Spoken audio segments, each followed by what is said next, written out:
Assalamualaikum warahmatullahi wabarakatuh. Alhamdulillahirabbil alamin. Wassalatu wassalamu asrofil wal mursalin wa ala alihi wa sahbihi ajmain. Asyhadu an la ilaha illallah wa la syarikalah wa asyhadu anna Muhammadan abduhu wa rasuluh.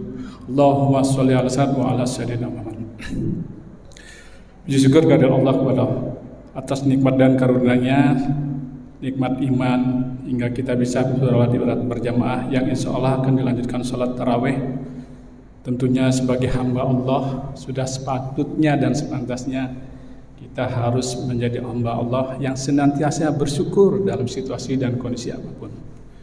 Karena apapun itu, mau kondisi apapun itu, banyak nikmat Allah yang masih bisa kita lihat, kita tidak bisa menghitungnya dan kita tidak bisa membalasnya. Malam ini saya dijadwalkan untuk kultum, tapi saya berbeda dan judulnya mungkin sudah tahu, etika dan adab sholat berjamaah. Saya memang selalu mengangkat terkait masalah sholat. Kultum saya tahun-tahun sebelumnya juga dulu saya ingat sekali ada suatu sains terkait sholat. Kenapa sholat itu 4 rakaat di Isya? Karena subuh 2 rakaat. Itu kultum sekitar berapa tahun yang lalu. Kemudian gerakan sholat itu, bahkan Dr. Jaidul Akbar mengatakan olahraga terbaik itu adalah di sholat. Pengalaman rilis saya waktu haji 2015, saya berulang kali sering cerita kenapa tahun 2015 itu saya haji mandiri, tidak pakai kabiah.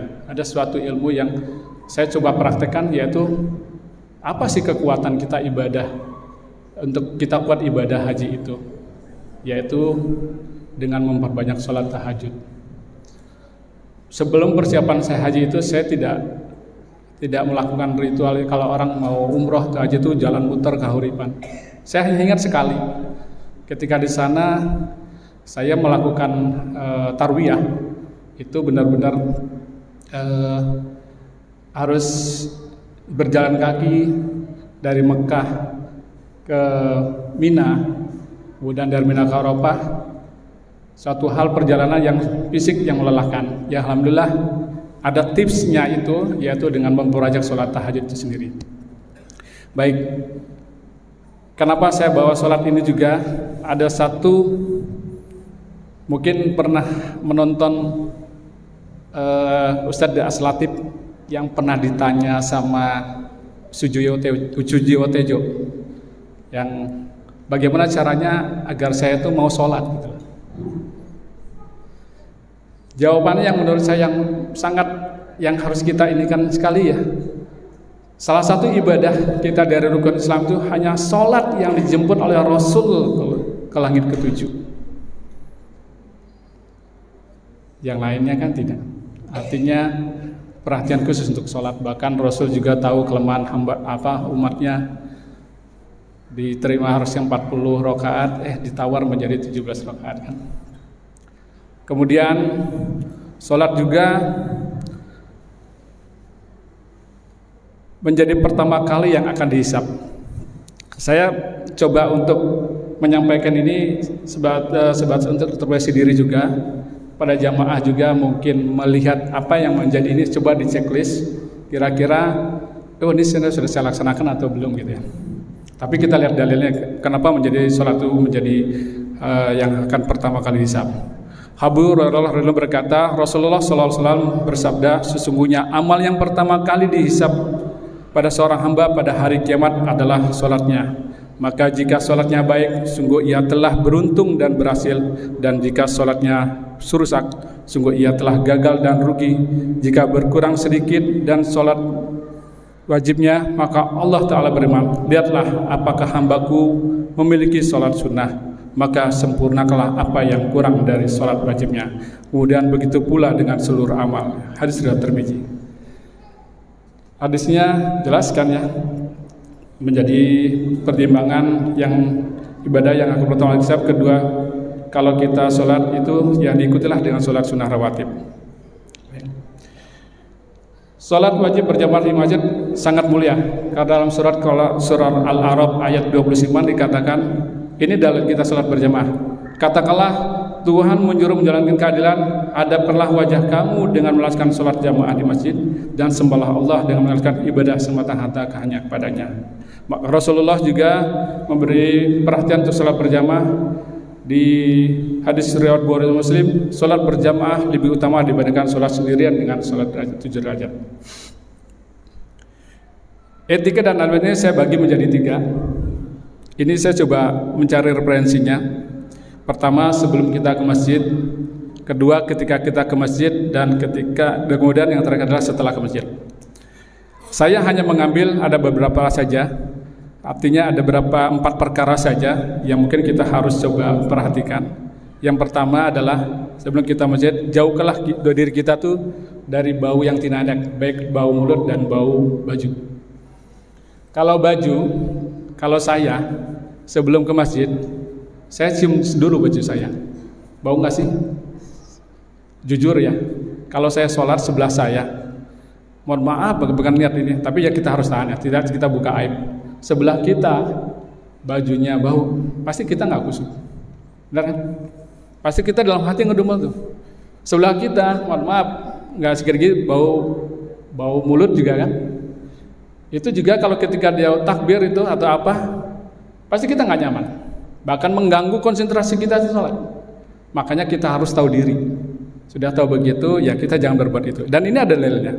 Barang siapa yang makan tanaman ini, yaitu bawang, maka janganlah dia mendekati masjid. Hadis Bukhari. Artinya apa? Ini ada dalilnya juga. Yang kedua yang harus kita perhatikan mengenai najis di badan maupun di baju. Saya punya teman, waktu saya masih dinas di Bali, teman saya itu kalau mau sholat zuhur dan asar selalu ganti celana dan dalamannya. Dia pakai sarung. Dia perhatikan masalah najis itu. Karena di kantor itu tidak ada kloset jongkok, adanya kloset duduk. Dan klosetnya untuk kalau kita mau pipis buang air kecil secara duduk itu dia tidak mungkin, tempatnya kecil. Saya sana, kenapa? Ya karena saya takut. Nah di sini bahkan tidak akan sempurna sholat saya katanya. Sampai sebegitunya. Bahkan ibu saya sendiri dari kecil saya perhatikan, maaf ibu-ibu ya. Setiap mau sholat ibu saya itu seperti mau mandi, Pak. Selalu ganti kain atau sarung yang mau bersolat. Ya, kalau dibilang kan kalau orang kekurangan air, wah ini buang-buang air ya. Terapi itu maksud dari ibu saya adalah untuk menjaga kebersihan badan dan baju daerah. Bahkan kalau ibu itu saya punya, kalau tinggal sama saya, mohon maaf kalau sering ke rumah itu banyak kali jemuran sarung kainnya ibu saya. Ya karena apa? Ya dia menjaga kebersihannya itu sendiri. Karena wanita kata ibu saya lebih cenderung najisnya lebih banyak gitu. Kemudian mengenai najis di baju, khususnya kita laki-laki yang sering kencing berdiri, kalau bisa langsung ganti Pak sampai rumah Pak. Kalau kita nggak kencing jongkok, itu pasti masih ada netes. Makanya kalau saya pipis tidak ada jongkok berdiri, saya pasti usahakan pasti lama sampai tuntas. Dia pasti keluar lagi Pak. Bahkan ada hadisnya yang kalau kita kencing di badan itu merupakan siksa kubur Pak. Saya mengingatkan ini sekaligus mengingatkan saya, ya alhamdulillah di kantor sekarang sudah ada kloset jongkok. Kalau Bapak tidak punya kloset jongkok, kloset duduk, beli aja Pak kursi yang kalau buat anak kecil buat toilet itu buat angkat kaki Pak, buat tekuknya. Itu ada tuh Pak, di online juga ada. Sekitar harganya nggak nyampe 100.000 deh, berapa puluh ribuan gitu. Nah itu untuk mengangkatnya. Jadi terus pakaian yang kena najis ini udah banyak beredar kok. Bahkan dikatakan kalau kita nyuci pakaian yang kena najis itu jangan air dulu terus masukin pakaian, disiram dulu Pak. Kalau mau lebih amannya pakaian dalam itu tolong dipisahkan, jangan bergabung, tolong banget. Jadi akan menajisi yang lain Pak. Hati-hati Pak, yang kecil inilah Pak, mungkin ini yang salah satu mungkin doa kita tidak diterima sama Allah, mungkin ya. Tapi kita tetap tetap optimis gitu. Ini yang aku bilang, hati-hati dalam kita menjalankan ibadah, hal yang kecil sebelumnya. Tidak sah seorang mau ini kalau kita berwudunya nggak sempurna. Tidak sah juga ketika wudu sempurna, tapi di badan kita masih ada najis. Baik. Yang kedua, ini mungkin sudah dipraktekkan ya, tapi saya melihat ada beberapa sampai sini, tapi saya masih positifnya mungkin dia sampai sini batal. Pergi dalam keadaan berwudu ketika kita berangkat dari rumah. Barang siapa bersuci di rumahnya, kemudian dia berjalan menuju salah satu rumah Allah untuk menunaikan kewajiban yang Allah wajibkan, maka satu langkah kakinya akan menghapuskan kesalahan dan langkah kaki lainnya akan meninggikan derajat. Hadis riwayat Muslim. Besar Pak ya. Sayang Pak kalau nggak wudhu dari rumah, benar. Yang ketiga, memperbagus diri dan memakai wangian. Insyaallah. Saya mulai di sini. Saya sudah jarang sih. Kalau dulu sering sekali ya, bahkan diatur masih ada. Pakai baju masih ada tulisan Pak. Walaupun tulisannya kecil, kita di belakang pasti akan sempat Pak membaca. Serius Pak. Sekecil apapun pasti kita berusaha melihat gitu. Nah itulah Pak, kalau bisa usahakan ya, kalau baju itu jangan sampai ada tulisan belakang. Kita harus tahu diri dengan jamaah yang lain. Saya pernah sholat Jumat di gedung merah putihnya Telkom. Di situ masjidnya menyediakan kayak jubah ya. Kalau itu dikatakan kalau memakai pakaian yang nggak polos, sedangkan Pak ada beberapa banyak juga, ada sekitar hampir 5-10 lah. Saya pernah ini fungsinya ternyata. Nah usahakanlah nanti, ini kan bagian dari kita mencoba apa yang menjadi kekurangan kita untuk biar kita. Ini sebetulnya berjamaah itu kan berinteraksi sosial. Jangan kita ego, suka gue dong baju-baju saya, enggak gitu. Tetap kita harus peduli dengan yang lainnya. Jangan sampai sebelah kita, belakang kita tuh jadi nggak konsentrasi. Tahu nggak pakaian yang layak buat kita Pak? Maksudnya yang layak, tidak menjadi perhatian orang. Bajunya bagus ya. Bajunya lusuh ya. Terlalu jelek juga nggak bagus. Terlalu bagus juga nggak. Jadi ini jadi berapa lah ya harganya itu jadi ini juga Pak. Ya inilah yang tidak menjadi perhatian. Makanya Rasul menyukai warna putih, hitam. Kalau kuning dia tidak. Kemudian yang keempat, jalan dengan tenang dan tidak tergesa-gesa walau sedang telat. Nah ini saya juga merasakan nih kalau lagi iya ya, kita nggak boleh buru-buru. Ya khawatirnya ada efek lain yang mungkin di jalan kita menjadi celaka buat kita sendiri. Ini ada dalilnya Pak. Jika kalian mendengar iqomah, maka berjalanlah menuju sholat, namun tetaplah tenang dan kusuk menuju sholat. Jangan tergesa-gesa. Apa saja yang kalian dapat dari imam, maka ikutlah. Sedangkan yang luput dari kalian, maka sempurnakanlah. Hadis riwayat Bukhari. Baik, itu yang banyak Pak sebetulnya. Itu yang menjadi perhatian saya. Saya coba urus semua. Ada 4 poin itu. Masih bisa ya Ustaz ya? Cukup ya? Lanjut ya. Yang kedua Pak ya. Saya singkat lagi lah. Ketika sampai masjid Pak, biasa anak-anak kita ajarin nih. Masuk dengan kaki kanan, doa. Allahumma firli junubi wabtali abwaba rahmatik. Kalau pulang diganti dengan padlik, tapi keluar dengan kaki kiri. Kemudian usahakan langsung sop ke depan. Salah beberapa jamaah ada yang istiqomah karena dia tahu keutamaan sop di depan. Nih Pak dalilnya Pak. Sesungguhnya sop pertama itu seperti sopnya para malaikat. Andai kalian tahu keutamaannya, kalian akan berebut untuk mendapatkannya. Hadis riwayat Abu Daud. Kalau yang bawa anak tahu diri, ya kita ke depan tapi di pinggir. Apalagi kalau anaknya belum sunat, maksudnya belum balik, takutnya memutus sop kita berjamaah. Pinggir aja atau di belakang. Kalau anaknya bisa diatur, nggak apa-apa depan tapi di pinggir. Ada beberapa masjid itu suka anaknya pinggir ya atau belakang. Ya mereka ingin kesempurnaan sholat berjamaah, jangan sampai terputus. Kemudian kalau sudah masuk masjid, usahakan sholat tahiyatul masjid. Di mana Pak yang nggak ada sholat tahiyatul masjidnya Pak? Masjidil Haram Pak. Kita langsung tawaf mengganti sholat tahiyatul masjid Pak ya. Kalau di Madinah tetap. Kemudian kalau pas sholat biasakan kita antara menunggu adzan dan iqamah ya kita berdoa Pak. Karena di situ ada doa yang mustajab.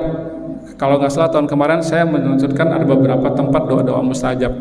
Salah satunya antara adzan dan iqamah. Kemudian yang keempat, batalkan sholat. Kalau udah dengar iqamah itu batalkan. Tapi kalau diatur itu kan karena kecil Pak ya. Kalau mau iqamah lihat dulu, oh masih ada yang sholat. Padahal waktu udah habis, udah iqamah nih, tunggu lagi 1 menit gitu. Sebetulnya kita harus tahu diri aja Pak. Kalau udah tinggal 1 menit, jangan sholat sunnah lah. Gitu. Nanti membuat yang lain ada yang ngedumel. Ini apalagi subuh Pak. Saya mau buru-buru berangkat nih. Nah itu Pak. Ya kita harus inilah. Kalau mau yang bangun lebih pagi lagi. Kemudian yang kelima, pastikan tidak ada yang mengganggu ketika sholat seperti menyalakan HP. Saya tanya nih, kalau kita sholat, misalnya Bapak atau Ibu, HP-nya bunyi Pak, lupa itu makanya. Ya wajar Pak, kita nggak bisa menyalakan. Bapak biarkan sampai sekolah selesai, apa Bapak coba matikan? Ya harus dimatikan Pak. Karena itu juga adanya. Sesungguhnya dalam sholat sudah banyak kesibukan. Jadi intinya kita harus coba matikan karena akan mengganggu kesibukan kita yang sedang memperhatikan bacaannya imam. Seorang jamaah atau imam muslim itu ada beberapa dikategorikan. Ada orang yang sholat tapi tidak paham bacaan Al-Fatihah. Ada yang sholat nggak maksud hikmah dari Al-Fatihah, yang sholatnya hanya menggugurkan kewajiban. Kalau saya intinya udah mau sholat baik tapi semakin tingkatkan. Nah ketika kita memahami sholat apa Al-Fatihah itu, kalau ada bunyi kan terganggu Pak. Kenapa sholat dikatakan mengutah farji dan mungkar Pak? Di ayatnya mengatakan Maliki Yaumiddin, ya mengasih hari pembalasan. Kita ingat bahwasanya Allah akan memberikan balasan, makanya kita harus takut berbuat maksiat. Iyyaka na'budu wa iyyaka nasta'in. Kepadanya kita mohon pertolongan. Kita nggak boleh berbuat syirik Pak. Kalau kita baca Al-Fatihah paham dengan bacaan itu Pak, insya Allah Pak, itu yang dikatakan. Maka beberapa ulama Ustadz kayak Ustadz Didayat, Felixia itu mengatakan begitu. Oh iya, pelan-pelan Pak, nggak apa-apa. Kalau sekarang kita belum ini, coba kita satu-satu. Kalau Bismillahirrahmanirrahim sudah tahu, Alhamdulillahirrahmanirrahim sudah tahu, Ar-Rahmanirrahim, terus Pak sampai terakhir kalau bisa itu. Kemudian wah kebablasan, kelama Pak ya. Yang pasti jangan mendahului imam lah. Yang terakhir ini deh, mendahului imam kita insya Allah tidak ada lah. Cuman saya masih ada memperhatikan beberapa jamaah yang kadang ya mungkin ketidaktahuan lah, kita harus maklumin gitu. Nah setelah sholat ini yang terakhir, kita kalau sholat kan saya tidak membahas masalah zikir ya, sama setelah salaman aku mau tidak terjadi yang menjadi hilaf ya. Ada yang tidak mau berzikir, ada yang tidak mau berdoa berjamaah, ya kita tidak bahas. Tapi ingat Pak, ketika Bapak sholat, ingat kalau mau berdiri, ingat belakang deh, siapa tahu masih ada yang sholat. Karena kita tidak boleh sampai melewati lagi. Ini masih banyak loh Pak. Nah pertanyaan saya, ketika berjamaah Pak, yang boleh yang kita tidak boleh lewati hanya depan imam Pak. Kalau lagi berjamaah sih tidak apa-apa, tapi sebaiknya tidak, karena kan mengganggu. Tapi kalau sholat sendiri Pak, itu harus ada sutrahnya Pak. Makanya kalau kita habis sholat fardu, usahakan kita bersutra Pak. Makanya ada yang tahu dia menuju ke tiang tuh Pak, biar orang lalu lalang tidak. Tapi ada beberapa kayak Ustadz Edi Chandra, saya pernah tanya Ustadz apa batasannya, adalah ujung dari sajadah kata dia. Bisa juga, tapi ini saya tidak ini. Tapi mengingatkan lebih baik Pak, hati-hati mengenai hal ini. Mungkin itu Pak, terlalu panjang saya sampaikan. Ada beberapa lagi, mudah-mudahan bisa dicari Pak, insya Allah mengenai. Tapi saya sudah sadurkan tadi. Coba di checklist lagi apa yang kita menjadi kurang kita. Memang di bulan Ramadan, karena apa? Keutamaan kita beribadah itu sholat Pak. Setelah sholat itu baca Quran. Kalau saya coba baca, berarti habis baca Quran itu zikir dan doa. Jadi doa itu lebih baik zikir. Dari zikir lebih baik baca Quran. Dari Quran lebih baik sholat. Kalau Bapak mau, syukur bisa hafal Quran atau membaca Quran sambil itu bawa standing pen seperti ini. Bapak sholat tahajud sendiri 1 rakaat 2 halaman atau berapa halaman 1 halaman.